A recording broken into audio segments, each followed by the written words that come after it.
Hello. Welcome back to the channel. If you're new here, my name is Jessica. We talk all things money on this channel. So hit that like button, subscribe, and hit the notification bell. That way you won't miss any upcoming videos. And then I'll tell you all about your future financial regrets. On a serious note though, nobody wants to worry about money. All of us want financial stability and we want our financial futures to be secure and taken care of. Yet not everybody's going to achieve that. Think about that. You can change that for yourself by changing these 10 decisions that I'm going to share with you. Here are 10 decisions you most certainly will regret in the next 10 years. Number 1, putting off savings. In 10 years, you will regret this.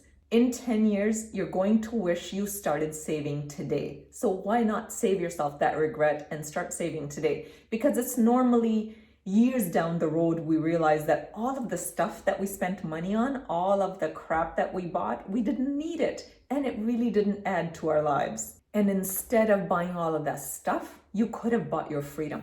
Number 2, putting off investing, which is different from saving.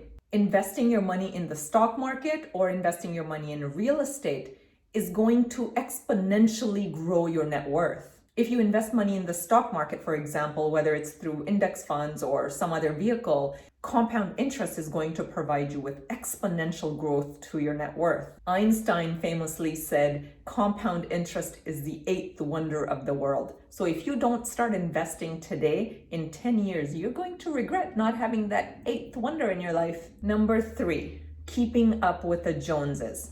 Buying a bigger car, bigger house, more gadgets, upgrading this, spending money there, trying to keep up with the Joneses. And Joneses right now are not just next door. The Joneses are on Instagram, the Joneses are on Facebook. It's impossible to keep up with the Joneses, yet so many people spend their lives' earnings on trying to keeping up with the Joneses, while racking up their credit cards, accumulating enormous amounts of debt. That decision you will regret in the future.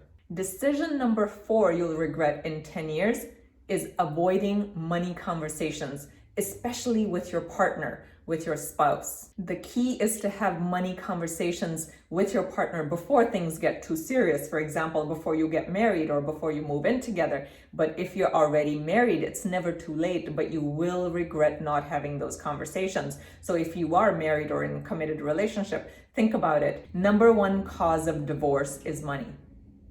Think about that. So have those money conversations. And if you're in a new relationship or you are about to get serious in your relationship and you don't think that talking about money is romantic, it's not romantic, it's dumb. You have got to talk about money. Decision number 5 you'll regret, not being clear on your values. If you don't know what you truly value in your life, if you don't know what you stand for in your life, you're going to be spending money everywhere and anywhere because nothing is particularly important. But when you have your values very clear, that's where you spend your money and you save it everywhere else.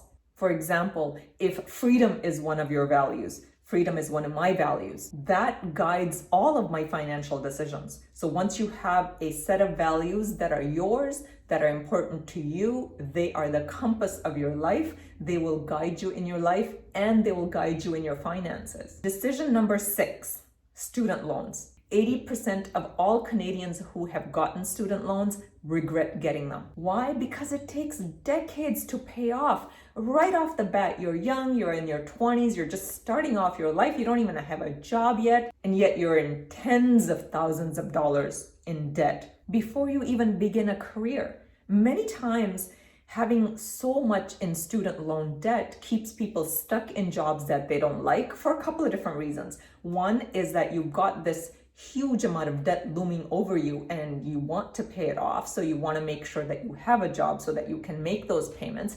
And secondly, so many times people stay in jobs that they don't even like because they feel guilty because they spent all of this money and years of their lives going to school for something. So they feel like if they've got a job in that field for which they went to school for, they have to stick it out, which is terrible because you're going to live for a long time. And if you're miserable in what you're doing, you certainly don't want to be miserable for the rest of your life. To be clear, I'm not saying you shouldn't get an education. I think education is very, very important, but there are other ways to get an education than student loans. Personally, I worked. I did all of my education in evenings. I had a full-time job during the day, but I know that doesn't work for everybody. But I just think student loans are something most people regret. Number 7, not traveling.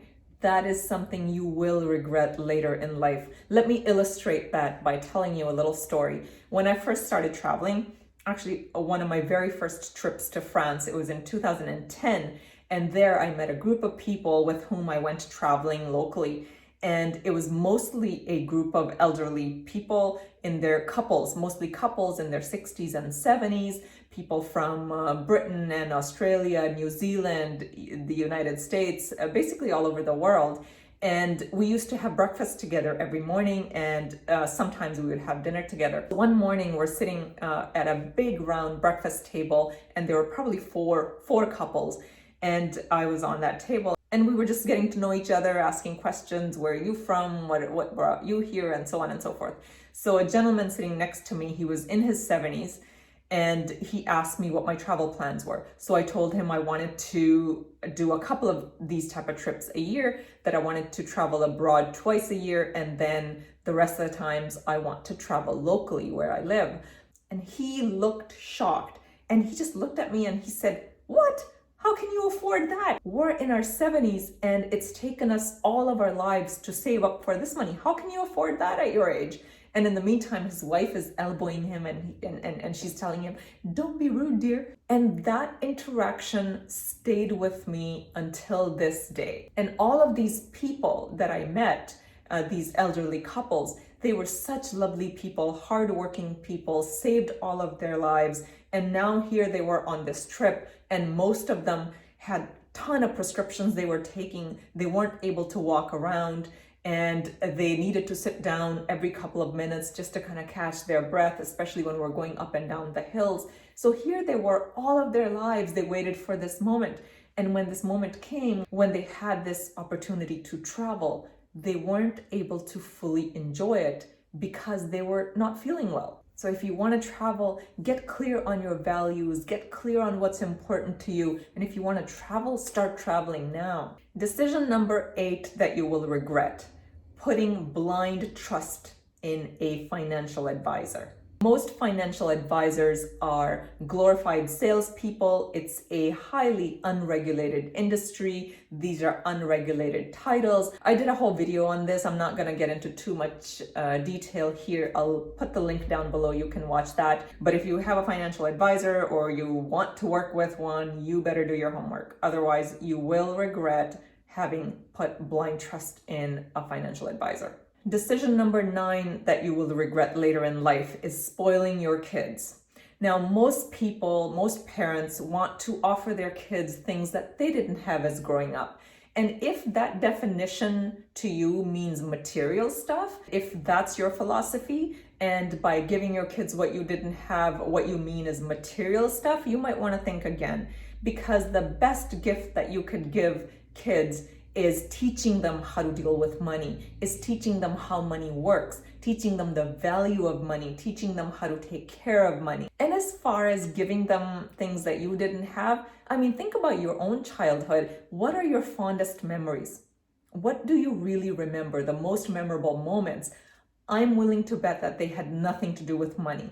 These are the moments that you spent with your parents, where you did fun things with your mom, your dad, your siblings. It's the time that's spent together. Those are the things, the adventures that you went on, possibly trips that you went on. Those are the things that you remember. And your kids are going to be no different. Instead of spoiling your kids with material things, give them experiences, give them memories, and teach them about money. Teach them how to earn it, how to save it, and how to value it. And decision number 10, the final decision that you'll regret in 10 years, is not learning about money. In 10 years, you will wish you had taken the bull by the horn and taken control of your money and learned everything you could so that your money could work for you. So it's not too late. All of these decisions, you don't have to regret them in 10 years because you can change them today. There you have it. I hope you enjoyed this video. If you found this video helpful, please share it with your friends, share it with your family, on your social media. don't forget to hit the like button and comment. Tell me if there's any decision that you regret. Subscribe to the channel if you haven't done so already, and I will see you next week. Thanks for watching.